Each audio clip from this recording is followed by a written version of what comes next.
We are fortunate indeed to have with us Ermi Richardson, who for over 2 decades has covered transatlantic relations in Brussels and in New York for German Public Radio. Some of her fans are here. I was going to say that her trenchant insights have made her a standout for the European public, but also for the public on this side of the pond. She has graciously agreed to chair our second panel. Ermi? Well, thank you very much, Noel. Micro's on. Yeah. Thank you very much, Noel, for the kind words. And let me say a quick word to introduce our distinguished panelists here. To my left is Una Kirda, who is a senior advisor and I think known to nearly everybody in the United Nations family and in the United Nations world here in New York. And he's held a number of very, very important posts within the United Nations. And he's a very prolific author, as we can all read up here. You've written 17 books, and I don't know where you found the time to do that. Further on the left is Bettina Lüscher. Bettina Lüscher, now the chief spokesperson in North America for the United Nations World Food Program and a former journalist with CNN in very important times. I believe you were involved in the reporting on 9/11 and you got an award for that. It was probably a very, very tough time to be a reporter. And before that, she was, in a sense, a colleague of mine because you worked for German Public Television, ARD, which is my employer at the moment. So welcome here in New York. And let's open the second panel this afternoon. And before I hand over the discussion to my panelists, I would like briefly to touch on a subject which might impact on the Millennium Development Goals quite considerably. I want to talk about transatlantic relations and specifically what are the implications of the current crisis for the developing countries.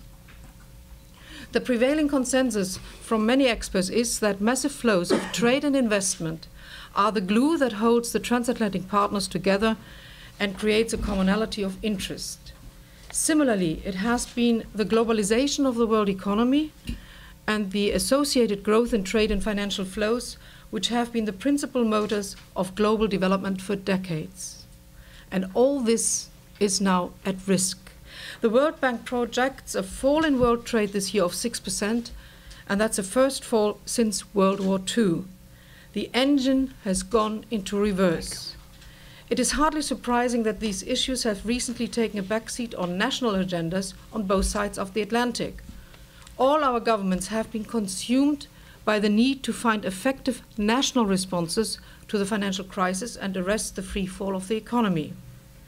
Our governments have learned much from the Great Depression, and across the globe, massive stimulus programs have been implemented, interest rates have been radically cut. European and American initiatives have been integrated within the much broader context of the G20.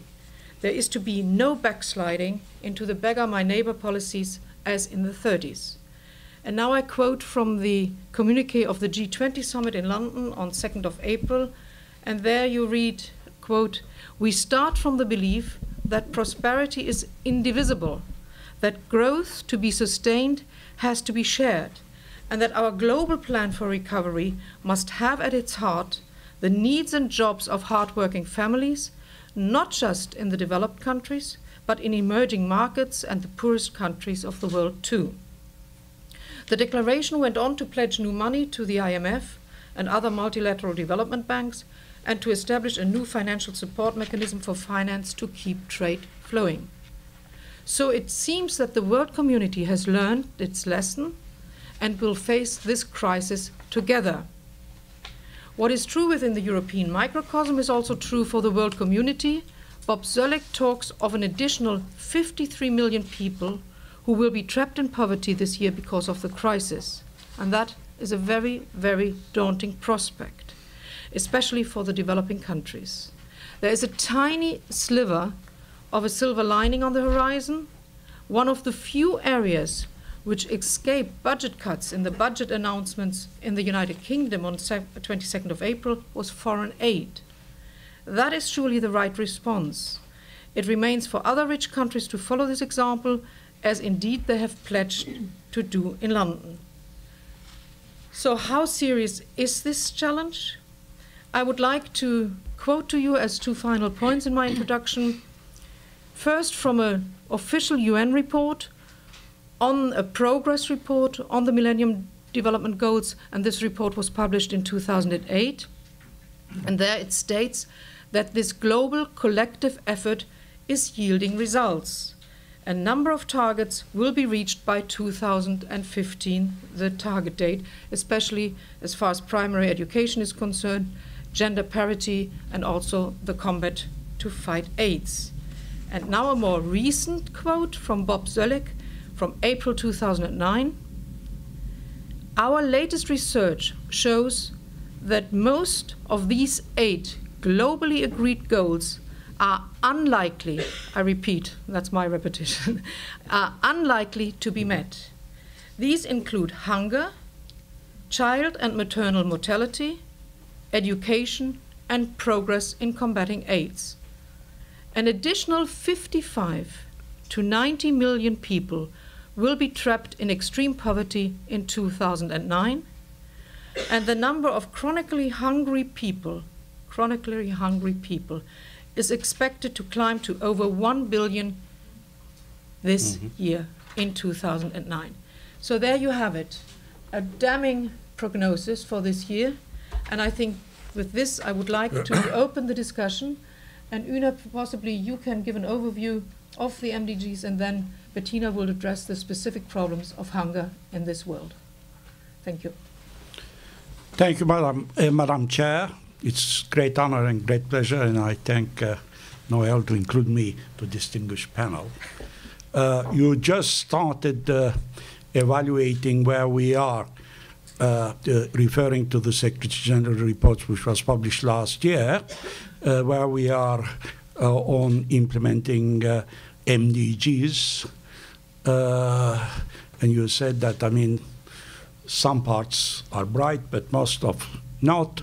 But what I wanted to say, at least to make this crowd happy, the goal 3 of MDGs, which is promote gender equality and empower women, have been implemented here. Look, Kara, how it is implemented.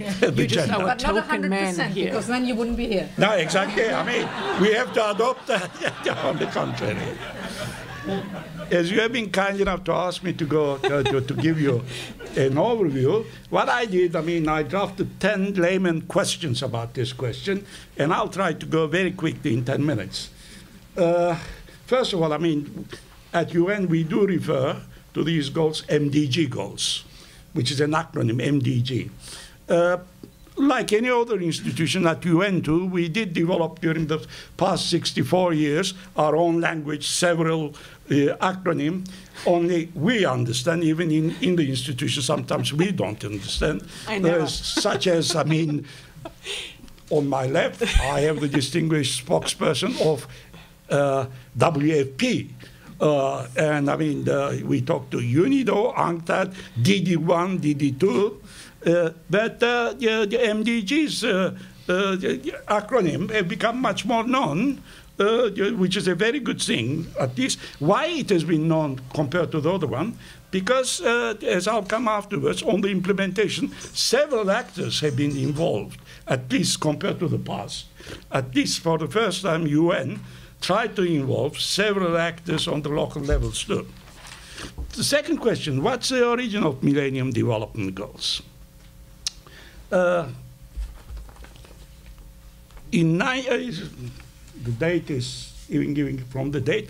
On 8 September 2000, the General Assembly, at the beginning of the new millennium, have had a very important meeting on the head of states level, and at the end they wanted to produce a document for the new millennium to try to give to UN bust and also conviction that whatever it was said 64 years at that time, 60 years ago, in the charter is still valid, and all the heads of the international committees believes in it, and to take some type of, again, undertakings for the millennium. And that has been adopted as a Resolution 55-2, which has been called United Nations Millennium Declaration. And what we call Millennium Development Goals are part of this big parcel. So we didn't have, I mean, the 8 separately adopted goals. It's piece by piece, and thereafter, during the implementation, the UN organization came to subtract these 8 goals to put together to make it more sense. The third question, what are the Millennium Development Goals? I mean, from what has been taken, there are 8 goals which have been identified. 1, to eradicate extreme poverty and hunger. That's the first one. The second one, to achieve universal primary education. But I mean, when we are saying goals for the whole international community. 3, which I just referred, promote gender equality and empower women. Goal 4, reduce child mortality. 5, improve maternal health. 6, combat HIV, AIDS, malaria, and other diseases. 7, ensure environmental sustainability. 8, develop a global partnership for development. Now, the same thing, I mean, this is the 8 goals which have been adopted. That resolution have much more wider goals, like, I mean, what has been taken earlier under the chairmanship of distinguished professor, human rights, for instance, or environment, human rights, democracy, governance, protection. I mean, that has not been looked as development goals, which is a mistake to say it, at least from my part, and this is where I will come. The good thing about this approach, at UN, when we started, I mean, everything was sectoral, but during the practice, especially during the 90s, we learned that the world is much more complicated. I mean, everything is interlinked. You can't have peace if you don't deal with hunger. Human rights also is part of, I mean, implementation of human rights depends also if you are hungry or not. So the good thing about this is an interlinked type of document. The fourth question, are these MDG goals new goals? Did we invent something new? On that, I will say no, not necessarily. Reducing poverty and hunger, achieving universal primary education, promoting gender equality, ensuring environmental sustainability have always been at the forefront of UN development agenda. Even in the Charter, you open the Article 55 in 1945, it says that all the countries have pledged. What did they pledge? Higher standards of living, full employment, which have been forgotten completely now, which is one of the main reasons, the shortness of the membership of the international community, that has evaporated. Nobody speaks about anymore full employment. That has been looked as a dirty words now. I mean, I'll come to that as a productive thing, blah, blah, blah.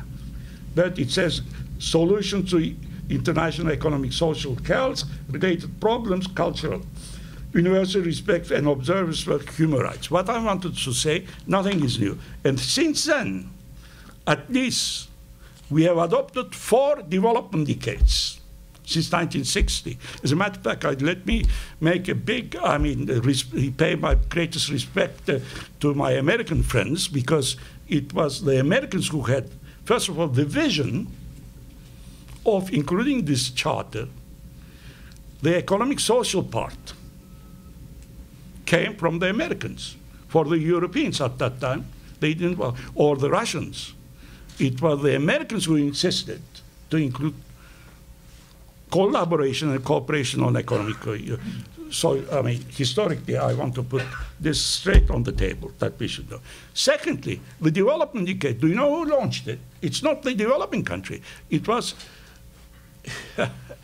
President Kennedy, 1960, he took the floor asking that the world has to develop, and he launched it, the first Human Development Report. And in other respect to him, because one forgets these things, he was one of the, probably the last president, when he was taking his oath, and I can read from here because that's very historical, and he said that to those people in the huts and village, on half of the global struggling to break the bonds of mass misery, we pledge, he pledges and himself, our best efforts to help them, to help themselves, that's very important, for whatever period is required. And the last sentence is even more important. It says, if a free society cannot help the many who are poor, it cannot save the few who are rich. This was said in 1960 during when he was coming to the power.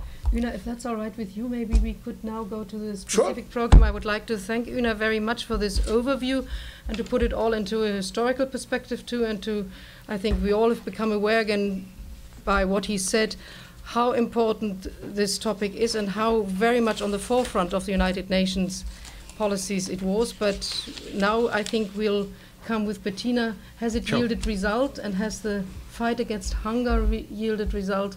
I mean, as I said, the prognosis of Bob Zoellick is frightening. It is frightening, and a year ago we were talking about the perfect storm when the food prices were suddenly rising rapidly. One day you could buy a ton of food in Bangkok for $400. 6 weeks later it was suddenly $1,200. The world went a little bit crazy last year. And that was well before September. Suddenly, in the middle of September, we were wondering, oh my God, you know, we thought we were in the perfect storm. What is going to happen now? The World Food Programme is the biggest player when it comes to humanitarian aid, to being there when people are in need. We're really on the front lines in all the big crises and the worst spots on the world. We take care of some 100 million people every year. If you translate that to the United States, it's every third American. So if we take this room here and I divide it in three, then this whole group of people over here would be the ones that would get food from us, or cash vouchers, or take-home rations, or something like this. We've been doing this for over 40 years. It came out of the times of John F. Kennedy. And we have been, you know, in many respects incredibly successful, because between 1969 and 2004 we cut the proportion of hunger by half. So that's really, really good. The problem is that just in the last few months, in the last 2 years, the rising food and fuel prices added 115 million to the ranks of the hungry. I think everybody is revising their numbers. We are studying like crazy. I was just coming out of a meeting here where we were discussing what we're going to do and what we will need. And sometimes it's quite simple. We need the help of the world. If maybe around 1 billion people are going hungry, then we need to help them. And it's not that we need to invent something new. The tools are there. We might have to look for new tools, but we know how to do this. We know how to help people. And you know, you see this little collection of tools here. This is my water thing, so that's definitely mine. But the other things are not mine, except they're important. And I just want to give you a real sense of what we do in the field. I was just in Gaza. These are the date bars we give out to school children in Gaza and in many places around the world, because we have found that school feeding is one of the simplest, most effective tools that you can have to totally change the life of a child. And it touches many of these Millennium Development Goals. It's poverty, it's health, it's maternal health, it's education, the most basic thing, you fight hunger. In these little date bars that are being produced in Egypt, you've got all the nutrients you need. And I've seen them when the little kids in Gaza were eating them. We're giving them out in places all over the world. Or, for example, our high-energy biscuits. One of those little parcels here has 450 calories. Every nutrient you possibly could have is in this little is in this little parcel. And we give those, for example, in earthquakes and in floods and in, you know, war zones where people have lost their cooking utensils, where people have fled. They get this and they can survive. And that's the crucial thing. We have to help people to survive. I'm sometimes asked, you know, in these current times during the financial crisis, well, but it's really tough here in America too, and you know, shouldn't we think of our people first here, and isn't the need so great here? Well, here people can get help. You know, you've got food stamps programs, you've got food banks who are struggling, but here people are not starving on the streets. Well, we are seeing people who are dying on the areas that don't have streets and roads or anything, somewhere in the most faraway places on earth. And those are the ones that whom we have to help. Some of the numbers are really amazing when you think about, especially when it comes to children. We use this here because hunger is such an abstract problem, because you and I have never been hungry. We might have had an appetite, but we were never really hungry. I don't think we know that feeling. And so we looked for ways how we can tell this story so people get it, how basic it is and how simple it is, that all you need to do is you give a child some food and that child will have a totally different life. It costs 25 cents to fill this cup. This red cup is being used, you know, in schools and emergency operations all over the world. 25 cents a day to feed a child. You know, I bought another little one. Since we're in a bank, I figured, usually I show a quarter to make it simple. Since we're in a bank, this time I took a $50 note. This is how much it takes. This is how much it takes to feed a child for a year. So now think about the last time you had dinner eating out here, you know, in New York City, somewhere on the Upper East Side or wherever, or down in the village, and how much it cost. And you could feed a child for a year. And I've seen it in action. It's absolutely amazing and effective. I was in a village in Afghanistan, you know, like 3,000 meters high. And the sense, I always tell that story because it shows you how basic and how elementary the problem is. You have the sense as if you're going back centuries. The women are, you know, my age, and they look as if they're 75. They have 8 or 9 children. The children themselves are much shorter because one of the big problems is if you don't get enough to eat, you're shorter. It's stunting, it's chronic malnutrition. And we had built a school, and we got some partners together from the European community, and we bought, together with the local families, we built water pipelines. It's a food for work program where the workers are being paid in food.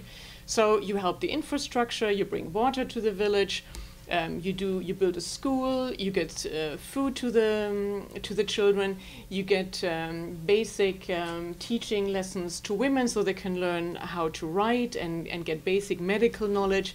You use the food to build roads. So finally, if the woman is pregnant, there is a road to take her to a village somewhere half an hour away by car that normally would have been inaccessible. So maybe her child has a chance to survive. Very basic. And I met this little girl, and it was one of those great things when you show up as a woman, and first, you know, the village elders check you out, like she's there with a whole gang of guys, and of course first they only check out the guys, and then they realize, well, somehow this woman might be a little bit important, so let's see what, you know, she does. They're incredibly hospitable. They would share their last food with you, anything. And I, as a woman, was able to go into the houses, which of course my male colleagues weren't allowed to, and I could talk to the women, you know, with translators and everything. And I met this little girl. She was 12 years old, and I wanted to see, you know, what she wanted to do when she grows up. And she said, I want to be a doctor. And, you know, that's just massive. And it's a little revolution. And I don't know whether this little girl will ever become a doctor, but with school feeding, she has a chance to do this. I mean, the Taliban forbid the girls to go to school, so we use in our school feeding things a simple little trick. They not only get rice and flour and cooking oil. If a family sends their girl into school, they get an extra ration of cooking oil. Yeah.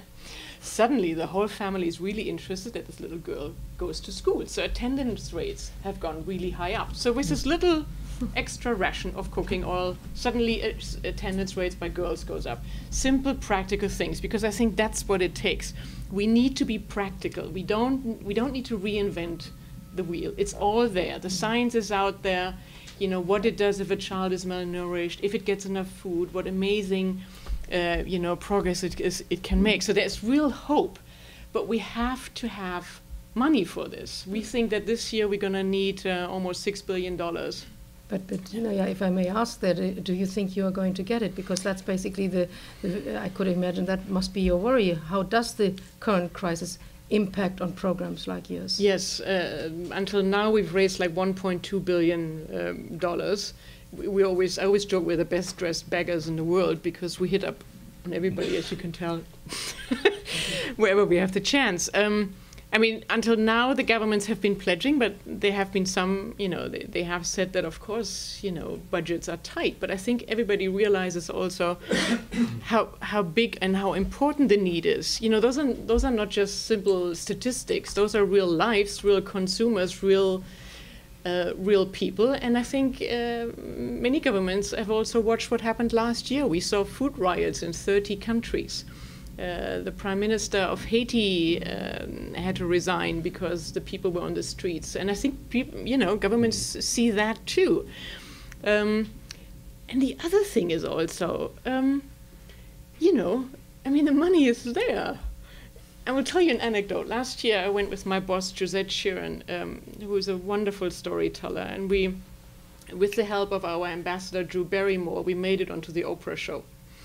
And right before we went on, we were still debating up to the last seconds, what should we ask for? I mean, how much? Are we going to ask for 25 cents? Are we going to ask for $50? Are we going to do the big picture? And then Oprah asked what the big picture was, so we had to say it. So we said the big number. If you want to feed every hungry school child in the world for a year, it costs $3 billion.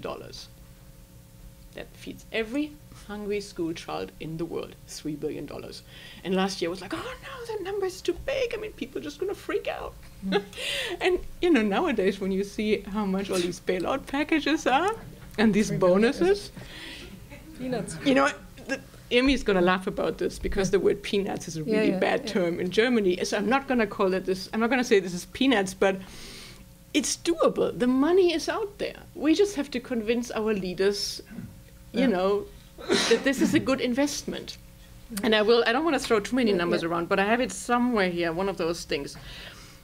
Child malnutrition costs an estimated $20 to $30 billion a year. We've done studies, for example, if child malnutrition exists, you know, how much the gross national product of countries is being affected. And it has a real impact on this.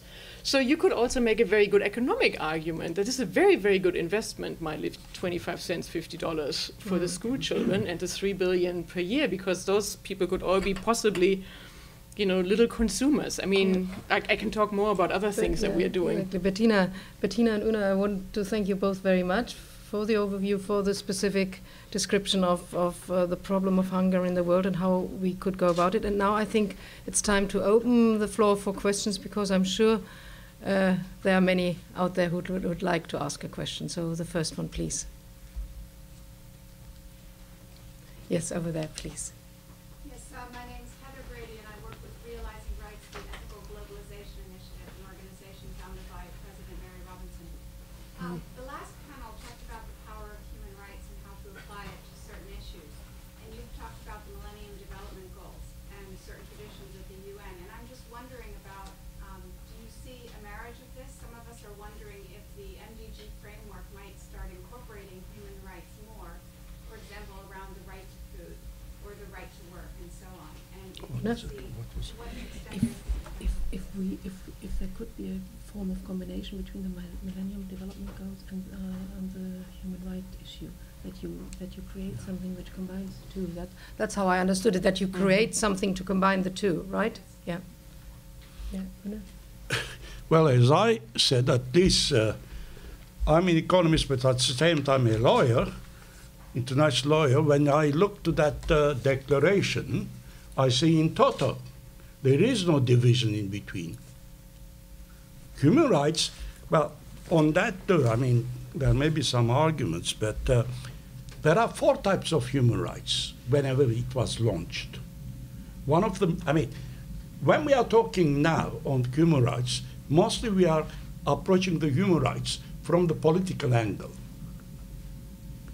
But there is one of the major human rights, it's the rights of getting out of the poverty, hunger. The 4 human rights which was launched by President Roosevelt even before UN was created. But during the time, I mean, this is a very funny thing which has happened. In the history of UN, we succeeded at the end to establish 2 big, and here in front of Michael, it's not for me to say, I mean, he's a great expert, 2 big conventions. One is on the political side, then the other one is on the economic and social development rights side. But what has happened in the practice, people have forgotten, and that's not only forgotten, Michael will say definitely much better than I do. One of the major principles on international human rights, you cannot, it's not divisible, it's part of a parcel. But once you start to implement, oh, that side is more important for me, that's where I take my major responsibility on the political, whether your democratic system works or not. Fair enough. And you forget about where you are asking that the democracy should be implemented fully, where people are hungry, where people are not educated. How can you accomplish that type of freedom and democracy? And this has been the case, this degradation, and on the implementation side. So that's what I'm trying to argue, and UN. What we try to say, and here it is, I mean, look, peace, development, human rights, human freedom are part and parcel of a whole. Once you start to divide, you take one piece, it wouldn't work. That's my answer. Thank you. Thank you, Una. There's a question in the back there. Yes, please. Probably it was some politically incorrect question.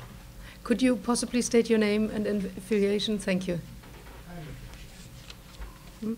And I would like to ask you, so far as I know, during the Marshall Plan, all help to Europe from United States were just a small portion of help what Africa and many Asian countries received during last 20 years, maybe 20 times more than Marshall Plan. Marshall Plan, he says, no? Yes, Marshall Plan, yes. And Marshall Plan certainly worked. In several years, we have results. What kind of results we have in Africa from all of this help? Yeah, Bettina? Would it produce more corruption, more feeling of dependency, more feeling that government not responsible for destiny of own people? How it stimulate to elect government, to elect authorities who would really do something for their people? That's my question. So, Bettina, would you like to answer? Well, I think the hard part is, I mean, I work for an organization that does mainly humanitarian work. And you know, the more long-term programs are these, as I explained, these school feeding programs or food for work programs. It's very hard to have, or almost impossible to have corruption in those areas. We do, for example, very close monitoring of where our food assistance goes. You can't buy a Rolls Royce with a few bags of rice or so if you steal those. And I think what we are trying to do is, I mean, I think there's a real debate going on, obviously, about what is the best way of how you aid and how you help. And we at WFP always look for ways. First of all, we operate in countries where, you know, the government has to invite us and they can't help themselves. And we look for new ways to not just, you know, like in the old days, hand out food aid, but really be inventive so that we strengthen the local economies. And one of the big projects that we have ongoing, and a really, it's not just a project, it's our daily existence, is that we buy locally so that we empower these economies and these countries and the farmers in those countries. Like over $1 billion in food that we help that we provide is bought in developing countries, and most of it in Africa. And that's a crucial tool of how we do our little part to make sure that it's not just simply pouring in, but that you help from the bottom up. We're doing, for example, we have a pilot program with the Bill and Melinda Gates Foundation and with the Howard Buffett Foundation on using small-scale farmers, so that for the first time they also can participate. That these little farmers get forwarding contracts, they have guarantees for the next 3 years, so they know there's going to be a client who buys something from them, and then we give it out in those countries. I think, you know, I think the whole issue of how you aid is strongly developed. I think we have proven that our, you know, our form of assistance really works. I think also what our concern is when we look into the future about where we go from here is also really, you know, what are the problems that you touched on, but also other problems. For example, climate change, increasing natural disasters. People are so hard hit in many of these African countries. HIV/AIDS, you know, the life expectancy, 37, 45 years old. We had that in the Middle Ages in Europe. So climate change is going to be a huge issue because it means less agricultural production, more droughts, more floods in areas like this. So it's a very complex and a very, very good question that you raised there. And I think I think it's being discussed in many circles. I think for our group, we look for really inventive tools because we know we have to deliver. I mean, you might not realize this, but the World Food Program is a totally 100% voluntarily funded organization. Nobody gives us like a budget or something. We have to come up with a work plan. We think this is what we're going to need, how many people we'll need to feed, and then we go and start begging. So we have to prove to our donors all the time, and we are totally accountable for what's happening with the money that they're giving us, and prove that it shows effects on the ground. Thank you. Yeah. Yes, there's a question. Can I also please, yeah. just add a few things? First of all, I mean, on MDG, that's a novelty, I must say, compared to all the previous one. They did include as new, not conditionality, but additionality for economic growth itself, what's needed, it's been said, that for economic growth or development, it's not the previous things which you have to do, but they added institutional type of requirements to it. It has been stressed that if you want to reach these goals, you need to have good governance. Secondly, you have to have accountability in the governance. Third, they have added the transparency. Fourth, they said that there should be participation, which is very important, because it's not the government which will ensure that, it's the people.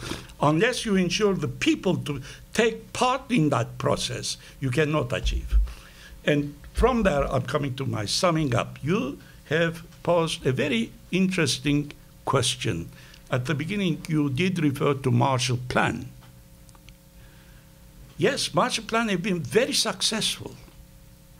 Why? The reason is very simple, but it took 30 or 40 years at UN to understand that.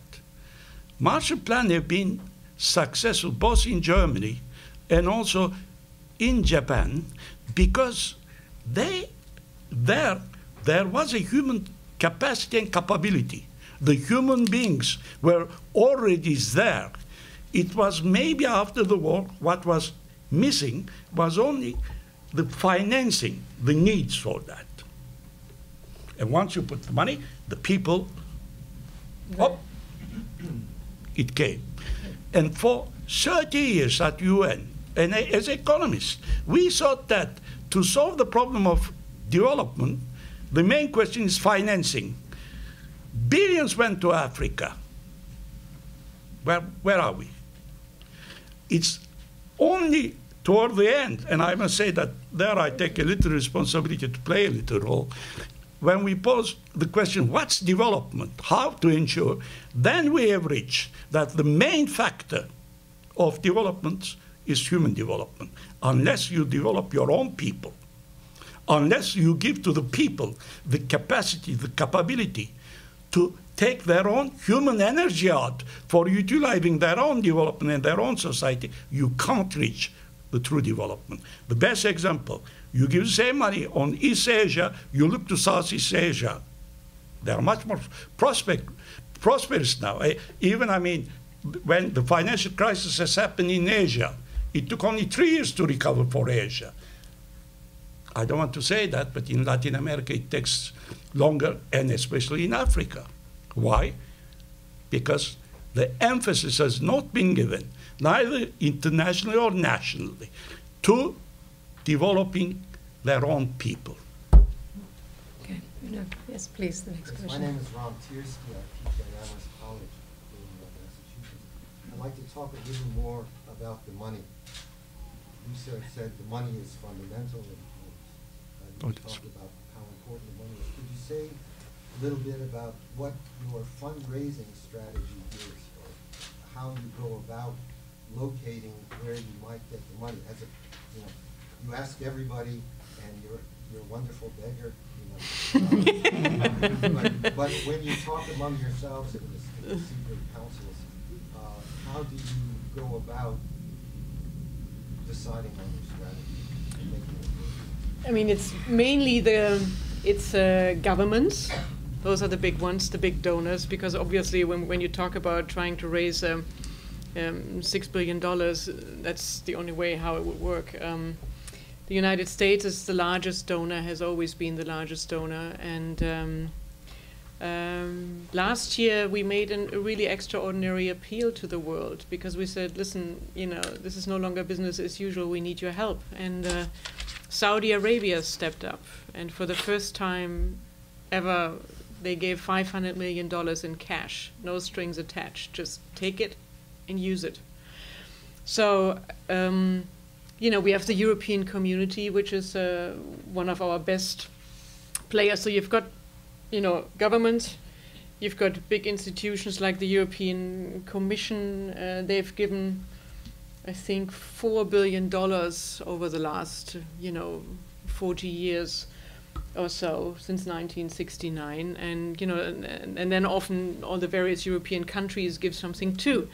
So I think a lot of it is government oriented and the big organizations, but it's also public-private partnerships. TNT, the shipping company, has been doing this Walk the World for years now, and to quote their CEO, until they started working with us, they were just a bunch of hairy-ass truck drivers, and. I love saying that in places like this. It's a quote. and now these people feel incredibly proud and do something. We've got, for example, the corporate partner Yum, and they every year in October do a big fundraising campaign worldwide in all of their restaurants. Like 30,000 restaurants. Only some fast food chain, except I think they're called quick service now in the quick service industry. They can mobilize 30,000 restaurants worldwide, and then people who go shopping in those restaurants, they help too. So you have that, and you also have individual donors, but that's on a much smaller level. It's really the big governments, and it's ongoing discussions. We are, so to speak, our supervisory board are 36 member countries, and they always check and approve whatever you're doing and where you're doing and whether they can contribute, and it's very tightly controlled, and you have to convince them, and they meet like 3-4 times a year, and we are absolutely accountable to them. But the big strategy is you have to get it from the governments. Could you just say a word about how you got the money from Saudi Arabia? Well, we're talking very practically. We're off the record here. No, I think there was a real outreach also. There was a real outreach, and I think a real realization on their part also, a strategy to also appeal more to the Gulf countries, which in the past have often done more bilateral work. For example, when I was in the tsunami region, And had this wonderful trip one day when I was taking care of Al Jazeera, and we were chasing all over Sri Lanka and with Al Jazeera, and it was really very entertaining, especially if you once had worked for CNN before. And we traveled with Saudi donors, but they often did more bilateral stuff. So to go to do something multilateral, big international donation, that is very unusual. And what I do as a spokesperson, very practically, you know, whenever they call Al Jazeera and Al Arabiya and everybody, then I go on and do their panel discussions and everything. And you know, usually you would say, write your congressmen. So I was in one panel discussion on Al Jazeera, and I said, write your kings. I don't think I gave the 500 million. You know, maybe 10,000 are worth on my watch. But that's what you have to do. And I think it is remarkable. I mean, $500 million just. Yeah. Okay, there's still a lump of questions back there, then, and then over there. Yes, please. And that you're gaining some traction with corporate partnerships. Why not explore corporate partnerships more? Because given this new world order, I think corporations and businesses are... Oh, we do. You do? We do. It's just in the magnitude. It's, of course, you know, you can't go to Santander, Bank Santander, and say, so how about that billion you've got somewhere down there? Where's Gonzalo? Yeah. Is that strategy more work?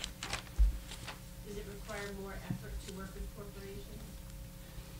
No, because having spent lots of time with, you know, bureaucrats or so, it's no.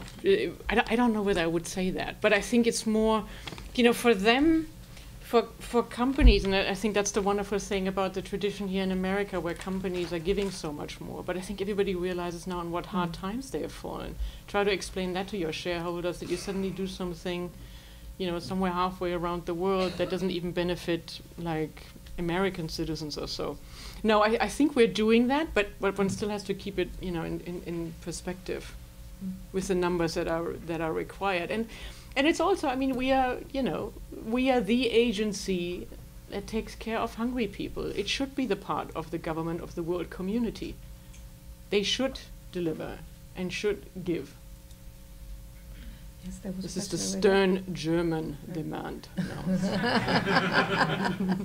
Sometimes it works, not always. But Yeah, no. There was a question over there. Yeah. Yes, please. Judith Dunker, Professor Lehman College. Now that goal number 3 has been achieved, what next? Because the problems of women have not been solved. Where do we go from here? Well, when I said achieved, was on this table, not on the field level, first of all. The second thing, when I looked at the work which we did during the past 6 decades at UN, I think that one of the greatest areas has been that area. It's not an easy area, but with the 2 conferences which we had recently on women, I mean, the last one is in China. I must say that I was very proud, not from the governmental side. I was very proud of seeing the number of NGOs from Africa, the number of NGO representatives who participated to that conference with so limited money which they had, was for me saying, well, I can sleep tonight, at least we did something. Not on the governmental level. Because once the people will speak, then the government will listen. Look, to sum up what we are saying, what are the weaknesses, why we can't reach? I mean, it's not only the MDM, that's the point which I'm trying to make. We had, I mean, starting from the charter, did we reach? I mean, we are improving, but several things which have been adopted by consensus, several things which government took the pledge. It says, we take the pledge. What happens? I mean, first thing, intellectually and visionary. Politics depends like a pendulum. Sometimes you have all around the world leaders which see what's happening in the world. They take actions. Creation of UN was like that, creation of the specialized agency, economic community, and so on and so forth. I mean, look how the economic community was created. People who had really large idea about establishing in Europe. Then philosophy changes. It goes much more from left to right, pendulum. Then the approaches goes to completely different direction. The second thing, perceptions are important. Leadership is important. Commitment is important. But what is missing internationally, the institutional side of enforcement. International law have not reached yet to that stage that you can keep accountable. If you are not implementing, I mean, what you do? First of all, up to now, and this is where I will be summing up, the collaboration has been always on the governmental level. UN, when I joined it as a delegate, afterwards, this was a governmental organization. All the negotiations were taken among the governments. With the pendulum going a little on the right side, we tried to include the NGOs. Now it's getting much, I mean, especially on MDG. So. We, for example, work with like 3,000 NGOs, local NGOs, often international NGOs, who then distribute our food. And we work, if you do a food assistance operation somewhere, you always work with local leaders, with community leaders who pick who needs food and make sure that the distribution is going. So, you really reach out also. It's not all these Westerners or so coming in. It's a very international and also very community-oriented and very participatory and partnership